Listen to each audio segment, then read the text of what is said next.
Hi friends, current affairs అదేవిధంగా general awareness previous బిట్స్కి సంబంధించి మనం కొన్ని సెషన్ల నుంచి చెప్పుకుంటూ ఉన్నాం. అందులో భాగంగానే ఈరోజు మరికొన్ని బిట్స్ని మనం ఎక్స్ప్లెయిన్ చేసుకుందాం. ముందుగా మన ఆంధ్రప్రదేశ్ ఎస్ఐపిసికి సంబంధించి వార్తలు వెలువడినటువంటి సందర్భంలో మన అప్టేక్ జాబ్స్ నుంచి ఎస్ఐపిసికి సంబంధించి 2 కోర్సులను మీకు అందుబాటులో చేయడం జరిగింది 6 నెలల వ్యవధితోటి. ఒకటి ఫుల్ కోర్స్, అంటే ఈ ఫుల్ కోర్సుకి సంబంధించి పూర్తిగా టాపిక్ వైజ్గా వీడియోసు, టాపిక్ వైజ్గా టెస్టులు, ఆ టెస్టులను కూడా ఎక్స్ప్లెయిన్ చేస్తూ దాదాపు 600కు పైగా టెస్టులు, అది అర్థమెటిక్ కావచ్చు, రీజనింగ్ కావచ్చు, ప్యూర్ మ్యాథ్స్ కావచ్చు, లేదా ఇతర జనరల్ స్టడీస్లో ఉన్నటువంటి పేపర్స్ కావచ్చు, 600కు పైగా మీకు టెస్టులను కూడా ఎక్స్ప్లెయిన్ చేయడం జరుగుతుంది ఈ ఫుల్ కోర్సులో. దీని వ్యాలిడిటీ 6 నెలలు, మనకి కేవలం 1999 రూపాయలకి మీకు అందుబాటులోకి వచ్చింది. ఇదే కోర్సుని ప్రతి సబ్జెక్ట్ని 5 నుంచి 10 గంటల వ్యవధిలో మీకు అందిస్తూ టార్గెట్ ఎస్ఐపిసి క్విక్ రివిజన్ అని చెప్పి మీకు అందించడం జరుగుతుంది. ఇందులో కూడా కేవలం ఓన్లీ సబ్జెక్ట్ని రివిజన్ చేసుకునే విధంగా, అంటే ఇక్కడ మీకు టెస్టులు ఉండవండి, ఓన్లీ రివిజన్ చేసుకునే విధంగా ప్రతి సబ్జెక్టును 5 నుంచి 10 గంటల వ్యవధిలో చూడండి. అన్ని సబ్జెక్టులు కూడా ఇక్కడ ఏదైతే మనం చెప్పామో అన్ని సబ్జెక్టులు మీకు అందుబాటులో ఉంటాయి. ఈ మొత్తం మీద కూడా మీకు దాదాపు 15 నుంచి 20 గంటలు ఫ్రీ వీడియోస్ ఉండే అవకాశం ఉంది. కాబట్టి ఆ వీడియోస్ చూడండి, నచ్చితే మీరు ఎస్ఐ కానిస్టేబుల్కి సంబంధించినటువంటి ఈ యాప్ను పర్చేజ్ చేయవచ్చు. రైట్, మొదటి ప్రశ్న, Dilwara temple is located at, Dilwara ఆలయం ఎక్కడ ఉంది అంటున్నాడు. దిల్వారా ఆలయం. First one Bhubaneswar, second one Mount Abu, third one Khajuraho, fourth one Aurangabad. మరి ప్రసిద్ధి చెందినటువంటి ఈ యొక్క Dilwara temple, where it locates? Dilwara temple is located at Mount Abu, రాజస్థాన్లోని ఆరావళి పర్వతాలకి సమీపంగా ఉన్నటువంటి యొక్క మౌంట్ అబూ వద్ద, లేదా ఆరావళి పర్వతాల్లో ఉన్నటువంటి మౌంట్ అబూ అనేది ఎత్తైనటువంటి పర్వత శిఖరం ఆరావళి పర్వతాల్లో. ఈ ఆరావళి పర్వతాలు అనేవి భారతదేశంలో అతి పురాతనమైనటువంటి పర్వతాలు. ఈ పర్వతాల్లోనే చాళుక్య వంశం చెందినటువంటి రాజులు, మనకి విమల్ షా అని, అదేవిధంగా వాస్తుపాల్ అనేటువంటి రాజులు ఈ యొక్క దిల్వారా టెంపుల్ నిర్మించడం జరిగింది. దాదాపు ఇక్కడ 5 టెంపుల్స్ ఉంటాయి ఈ ప్రాంతంలో. అయితే ఈ దిల్వారా టెంపుల్ అనేది దేనికి సంబంధించిందయ్యా అంటే జైనులకు సంబంధించినటువంటి దేవాలయం. మనకి 11వ శతాబ్దం నుంచి 16వ శతాబ్దం మధ్యకాలంలో ఈ టెంపుల్స్ నిర్మించారని చెప్పి చెప్పుకుంటూ ఉంటారు చరిత్రకారులు. కాబట్టి ఈ దిల్వారా టెంపుల్ అనేది మౌంట్ అబూ సమీపంలో ఉంది. దీన్ని చాళుక్య రాజులు నిర్మించారు. అదేవిధంగా విమల్ షా, అదేవిధంగా వాస్తుపాల్ అనేటువంటి రాజులు ప్రసిద్ధులు వీరిలో. ఇక ఈ దేవాలయం అనేది జైనులకు పవిత్ర స్థలంగా ఉంది. Okay, right. సెకండ్ ప్రశ్న, which of the following vitamins is rich in east? క్రింది వాటిలో ఈస్ట్ అనేది ఏ విటమిన్లో పుష్కలంగా ఉంటుంది? ఈస్ట్ అనేది మనకి ఏ విటమిన్లో పుష్కలంగా ఉంటుంది? Vitamin C, vitamin B, vitamin K మరియు విటమిన్ ఏ.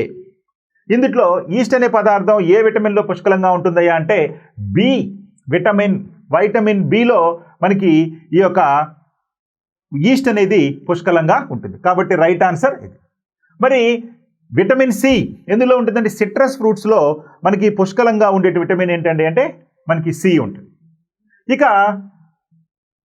వైటమిన్ కే, ఈ వైటమిన్ కే అనేది దేనికి ఉపయోగపడుతుందండి? ఈ వైటమిన్ కే అనేది మన శరీరానికి ఏమైనా దెబ్బలు తగిలినప్పుడు బ్లడ్ క్లాట్ కావటానికి, రక్తం గడ్డగట్టడానికి ఈ విటమిన్ కే ఉపయోగపడుతుంది. ఇది క్యాలీఫ్లవరు, క్యాబేజీ, అదేవిధంగా గ్రీనీ వెజిటబుల్లో ఎక్కువగా ఉంటుంది వైటమిన్ కే.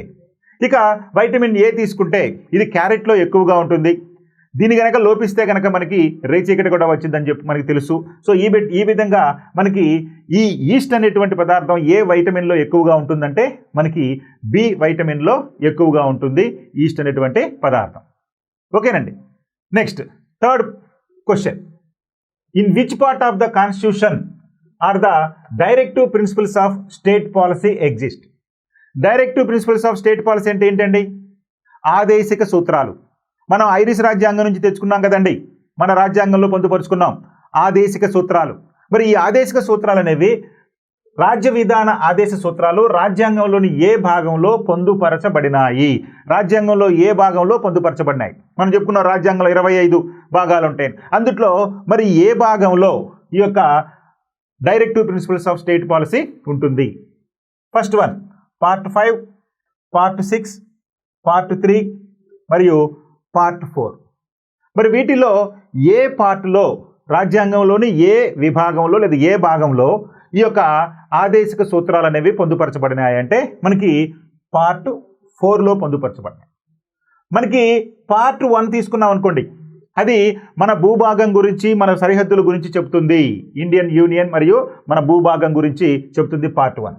ఇక పార్ట్ 2 తీసుకున్నాం అనుకోండి, ఈ పార్ట్ 2లో ఏముంటుందయ్యా అంటే పౌరసత్వం గురించి ఉంటుంది, సిటిజన్షిప్ గురించి ఉంటుంది.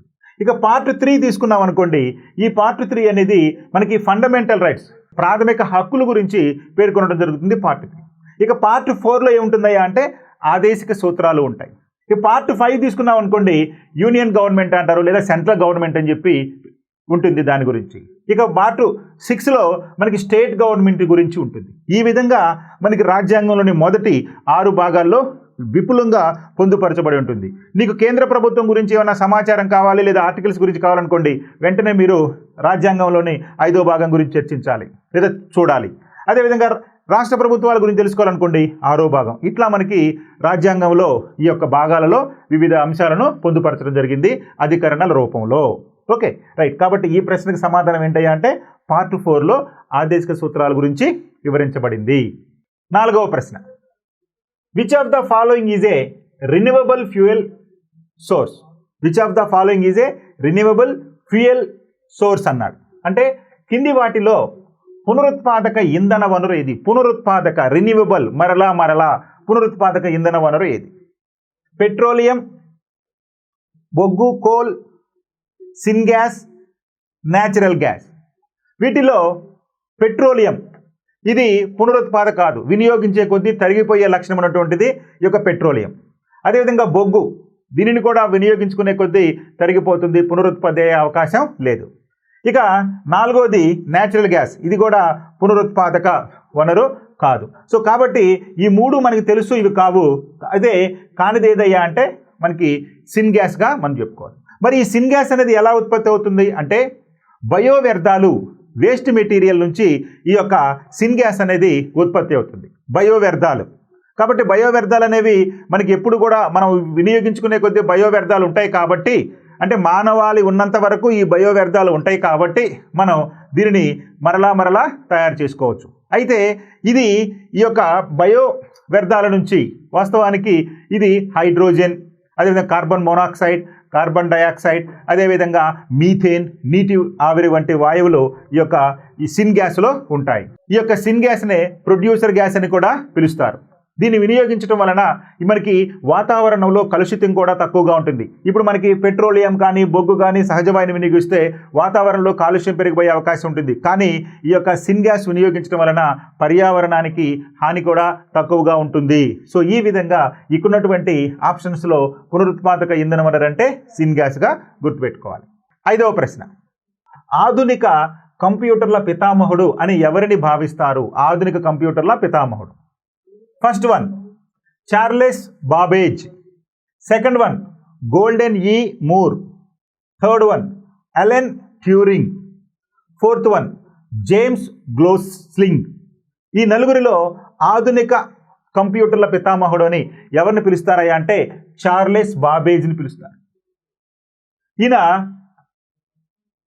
1820లో ఇంగ్లాండ్లో స్థాపించినటువంటి రాయల్ ఆస్ట్రానామికల్ సొసైటీలో సభ్యుడు, అంతేకాకుండా కంప్యూటర్ శాస్త్రవేత్త కూడా. సో ఈయనను ఆధునిక కంప్యూటర్ పితామహుడుగా భావించడం జరుగుతుంది. ఈయన ఇంగ్లాండ్ దేశానికి చెందినటువంటి వ్యక్తి.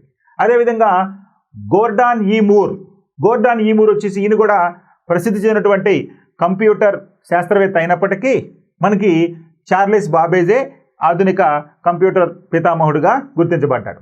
Next third one Alan Turing. ఈయన కూడా ప్రసిద్ధి చెందినటువంటి కంప్యూటర్ శాస్త్రవేత్త మరియు ఈయన మ్యాథమెటిషియన్ కూడా. ఈయన మ్యాథమెటిషియన్ మరియు కంప్యూటర్ శాస్త్రవేత్త. ఇక జేమ్స్ గోస్లింగ్, ఈ జేమ్స్ గోస్లింగ్ కూడా ప్రసిద్ధి చెందినటువంటి శాస్త్రవేత్తే. ఈయన జావా అనేటువంటి ప్రోగ్రామ్ను కూడా కనుగొనడం జరిగింది కంప్యూటర్లో. సో కాబట్టి వీళ్ళందరూ కంప్యూటర్లకి పరిజ్ఞానానికి సంబంధించిన వారు అయినప్పటికీ ఆధునిక కాలంలో కంప్యూటర్ల పితామహుడు అని ఎవరిని పిలుస్తారంటే చార్లెస్ బాబేజ్ని పిలుస్తారు. సో కాబట్టి గుర్తుపెట్టుకోండి చార్లెస్ బాబేజ్. ఈ జేమ్స్ గ్లోసింగ్ని మాత్రం బాగా గుర్తుపెట్టుకోవాలి. ఈసారి అడిగే అవకాశం కూడా ఉంటుంది, ఎందుకంటే జావా లాంగ్వేజ్ని కనుగొన్నటువంటి వ్యక్తి ఈ James Gosling. Okay right. 6th ప్రశ్న. Which country has the largest natural gas reserves in the world? Which country has the largest natural gas reserves అడుగుతున్నాడండి. ప్రపంచంలో అత్యధిక సహజ వాయు నిల్వలు ఉన్నటువంటి దేశం ఏది? సహజ వాయువు natural gas. Iraq, UAE, Russia, Iran. ఈ నాలుగింట్లో అత్యధికంగా న్యాచురల్ గ్యాస్ నిల్వలు ఉన్నటువంటి దేశం తీసుకుంటే రష్యా. రష్యాలో అత్యధిక మొత్తంలో ఈ సహజ వాయు నిల్వలు అనేవి ఉన్నాయి, సైబీరియా ప్రాంతంలో ప్రధానంగా. మరి ఉత్పత్తిలో తీసుకుంటే కనుక యుఎస్ఏ ప్రముఖ స్థానంలో ఉంది. అంటే న్యాచురల్ గ్యాస్ ప్రొడ్యూసింగ్లో అమెరికా ప్రథమ స్థానంలో ఉంటే నిల్వలలో మాత్రం రష్యా ప్రథమ స్థానంలో ఉంది. వాస్తవానికి ఇరాక్లో, యుఏఈలో, ఇరాన్ ఇవన్నీ కూడా పెట్రోలియం ఉత్పత్తి చేసేటువంటి గల్ఫ్ దేశాలు. ఈ గల్ఫ్ దేశాలలో పెట్రోలియంతో పాటు సహజ వాయువులు కూడా ఎక్కువ మొత్తంలో లభిస్తున్నప్పటికీ పెద్ద మొత్తంలో దేశంలో తీసుకుంటే ప్రపంచంలో రష్యా మొదటి స్థానంలో ఉంది. ఓకేనా? నిల్వల్లో మొదటి స్థానంలో ఉంది. ఉత్పత్తిలో తీసుకుంటే అమెరికా ప్రథమ స్థానంలో ఉంది. కాబట్టి ఇక్కడ మనకి ఇచ్చినట్టు దాని ప్రకారం Russia is the right answer. Next 7th ప్రశ్న. Which is the birth place of lord Mahavir who has Born in 6th century BC? క్రీస్తు పూర్వం 6వ శతాబ్దంలో జన్మించినటువంటి మహావీర జన్మస్థలం, మహావీరుని యొక్క జన్మస్థలం ఏది అని అడుగుతున్నాడు. ఆయన పుట్టినటువంటి శతాబ్దం కూడా ఇచ్చేసాడు. 6వ శతాబ్దం, క్రీస్తు పూర్వం 6వ శతాబ్దంలో జన్మించినటువంటి మహావీరుని జన్మస్థలం ఏది అని అడుగుతున్నాడు. ఎక్కడ పుట్టాడు అని అడుగుతున్నాడు. First one Sarnath, second one Pataliputra, third one Vaishali, fourth one Magadha. ఈ నాలుగింట్లో ఈ నాలుగు కూడా చాలా ప్రసిద్ధి చెందినటువంటి ప్రాంతాలు, అటు మహావీరుడికి సంబంధించి కానీ లేదా ఇటు గౌతమ బుద్ధుడికి సంబంధించి కానీ. అయితే మహావీరుడి గురించి అడుగుతున్నారు కాబట్టి మహావీరుడికి సంబంధించి జన్మస్థలం ఎక్కడుందయ్యా అంటే వైశాలిలో ఉంది. బీహార్ రాష్ట్రంలోని వైశాలికి సమీపంలో ఉన్నట్టు లేదా కుంతల గ్రామానికి సమీపంలో ఉన్నటువంటి ఈ వైశాలి ప్రాంతంలో క్రీస్తు పూర్వం 540 సంవత్సరంలో, అంటే 6వ శతాబ్దం అని అన్నాడు కదా క్రీస్తు పూర్వం 6 అని, అంటే 540 క్రీస్తు పూర్వం 540 సంవత్సరంలో ఈ యొక్క వైశాలి నగరానికి సమీపంలో ఎక్కడుందండి ఇది? బీహారు కుంతల గ్రామం అనేటువంటి ప్రాంతంలో లేదా కుంతల గ్రామానికి సమీపంలో వైశాలిలో ఈయన జన్మించారు. మరి ఈయన తల్లిదండ్రులు ఎవరయ్యా అంటే తండ్రి సిద్ధార్థుడు, తల్లి త్రిశాల. సిద్ధార్థ త్రిశాలకు పుట్టినటువంటి ఈ యొక్క పుత్రుడే మహావీరుడు. ఈయన జైన తీర్థంకరులు 24 మంది ఉంటారు. ఈ 24 మందిలో చివరి తీర్థంకుడు మహావీరుడు. మొదటి తీర్థంకురుడు వృషభనాథుడు అయితే 23వ తీర్థంకురుడు పార్శ్వనాథుడు. ఈ ముగ్గురు 24లో చాలా ప్రసిద్ధి చెందినటువంటి వారు. అంటే మొదటి తీర్థంకుడైనటువంటి వృషభనాథుడు, 23వ తీర్థంకుడైనటువంటి పార్శ్వనాథుడు, 24వ తీర్థంకుడైనటువంటి మహావీరుడు. వీళ్ళతోటి ఈ యొక్క జైన మతంలో ఉన్నటువంటి ప్రధానమైనటువంటి ఆచార్యులు ఈ 24 మంది ఉంటారు. సో వీరు ఈ 24 మంది చాలా ప్రధానులు ఈ యొక్క జైన వంశంలో. ఓకేనండి, చూడండి జైన వంశానికి సంబంధించి స్థాపించిన వాడు ఈ మహావీరుడు. ఓకేనండి. నెక్స్ట్ 8th ప్రశ్న. Which of the following is a book written by Jean Pierre Harrison based on the life of Kalpana Chawla మన భారత సంతతికి చెందినటువంటి వ్యోమగామి, అమెరికా యొక్క వ్యోమగామి, మన భారత సంతతికి చెందినాము. కింది వాటిలో కల్పనా చావ్లా జీవితంపై ఆధారపడి జీన్ పెర్రీ హ్యారిసన్ రచించినటువంటి పుస్తకం ఏది? ఆమె మరణానంతరం ఒక పుస్తకం రచించడం జరిగింది. ఎవరండి? Jean Pierre Harrison. అందులో ఏది ఆ బుక్ అని అడుగుతున్నాడండి. 1 the edge of time, second one the sense of an ending, third one the luminaries, fourth one sleeping on Jupiter. మరి వీటిలో ఈ యొక్క కల్పనా చావ్లా జీవితం గురించి జీన్ పెర్రీ హ్యారిసన్ రచినటువంటి గ్రంథం ఏదయ్యా అంటే the edge of time. The edge of time అనేటువంటి గ్రంథం. దీనిని ఈయన కల్పనా చావ్లా 2003లో అమెరికా స్పేస్ షటిల్ అయినటువంటి కొలంబియా అనేటువంటి స్పేస్ షటిల్ ప్రమాదంలో మరణించడం జరిగింది. సో ఈ విధంగా ఆమె మరణానంతరం ఈ Jean Pierre Harrison the edge of time అనేటువంటి గ్రంథాన్ని రాయటం జరిగింది ఆమె గురించి. 9th ప్రశ్న, in which year was the first atomic bomb test conducted in India? భారతదేశంలో మొట్టమొదటి అణుబాంబు ప్రయోగ పరీక్ష ఏ సంవత్సరంలో జరిగింది? భారతదేశంలో మొదటి అణు పరీక్ష ఏ సంవత్సరంలో జరిగింది? 1974, 1973, 1999, 1976. ఎప్పుడండి? ఇది భారతదేశంలో మొదటి అణు పరీక్ష 1974లో జరిగింది. ఎక్కడ జరిగిందండి? ధార్ ఎడారిలోని పోఖ్రాన్ ప్రాంతంలో. ధార్ ఎడారిలోని రాజస్థాన్లోని పోఖ్రాన్లో ఈ యొక్క మొదటి అణు పరీక్ష జరిగింది. ఏ రోజున? మే 18. మే 18, 1974లో ఈ పోఖ్రాన్ అణు పరీక్ష జరిగింది మన భారతదేశంలో మొదటిది. మరి ఈ పరీక్షకు పెట్టినటువంటి కోడ్ ఏందయ్యా అంటే బుద్ధుడు నవ్వాడు. బుద్ధుడు నవ్వాడు. అప్పటి ప్రధానమంత్రి అయినటువంటి ఇందిరాగాంధీ గారికి ఈ సమాచారాన్ని చేరవేస్తూ బుద్ధ లాఫింగ్ అనేటువంటి కోడ్ని ఉపయోగించడం జరిగింది. అంటే ఈ టెస్ట్ అనేది సక్సెస్ఫుల్గా చేశామని చెప్పి ఆమెకు తెలియజేయడం జరిగింది ఆ కోడ్ పదంతో. ఎప్పుడయ్యా అంటే 1974. ఓకే, మరి సెకండ్ది ఎప్పుడు జరిగిందండి? రెండో పరీక్ష ఎప్పుడు జరిగిందంటే 1998లో. 1998 మే 11న జరిగింది. సో మన దేశం నిర్వహించినటువంటి రెండవ టెస్ట్ ఎప్పుడయ్యా అంటే 1998 మే 11న ఈ యొక్క రెండవ అణు పరీక్ష నిర్వహించడం జరిగింది. అదే రాజస్థాన్లోని, అదే ధారెడార్లోని, అదే పోఖ్రాన్ ప్రాంతం వద్ద. ఓకే, 10వ ప్రశ్న, when was internet launched in India? మన భారతదేశంలో ఇంటర్నెట్ ఎప్పుడు ప్రారంభించబడింది? ఇంటర్నెట్ సౌకర్యాలు మన భారతదేశంలో ఎప్పుడు ప్రారంభించబడ్డాయి? 1 ఆగస్టు 1995, ఆగస్టు 1996, ఆగస్టు 1993, ఆగస్టు 1994. ఎప్పుడు మన దేశంలో ఇంటర్నెట్ సౌకర్యాలు అందుబాటులోకి వచ్చాయి ప్రజలకు అంటే అందరికి? ఇది రైట్ ఆన్సర్ తీసుకుంటే ఆగస్టు 15, 1995 నుండి దేశంలో అందరికీ ఈ యొక్క ఇంటర్నెట్ సౌకర్యం అనేది అందుబాటులోకి వచ్చింది. వాస్తవానికి భారతదేశంలో అఫీషియల్గా అంటే ఎడ్యుకేషన్ సెక్టార్లో 1986 నుంచే ఇంటర్నెట్ సౌకర్యం ఉన్నప్పటికీ అందరికీ అందుబాటులోకి మాత్రం 1995 ఆగస్టు 15 నుండి ఇది అందుబాటులోకి రావడం జరిగింది. అది కూడా మొదటగా 5 నగరాల్లో అంటే ఢిల్లీ, కోల్కతా, చెన్నై, బొంబాయి మరియు పూణే నగరాల్లో వీటిని ముందుగా తీసుకురావడం జరిగింది. ఆ తర్వాత దేశవ్యాప్తంగా పెట్టడం జరిగింది. మన దేశంలో మొదటి ఇంటర్నెట్ కేఫ్ కూడా బొంబాయి నగరంలోనే ప్రారంభించడం జరిగింది. సో ఈ విధంగా 95లో మన దేశం మొత్తం అంటే దేశంలోకి వ్యాప్తి చెందినప్పటికీ అంతకంటే ముందుగానే దాదాపు 10 సంవత్సరాల ముందుగానే 1986లో మన దేశంలోకి ఇంటర్నెట్ సౌకర్యం ప్రవేశించబడింది అంటే తీసుకురావడం జరిగింది. అది ఎడ్యుకేషన్ సెక్టార్లో విద్యారంగంలో దీన్ని వినియోగించుకునేవారు ఆ రోజుల్లో. అందరికీ అందుబాటులోకి మాత్రం 1995 ఆగస్టు 15 నుండి వచ్చింది. ఓకే, మరి ఇప్పుడు మనం వాడుతున్నటువంటి ఫేమస్ రెడిఫ్ మెయిల్ ఎప్పుడు వచ్చిందండి?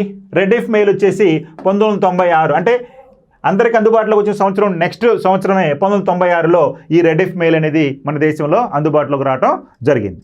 Okay, thank you.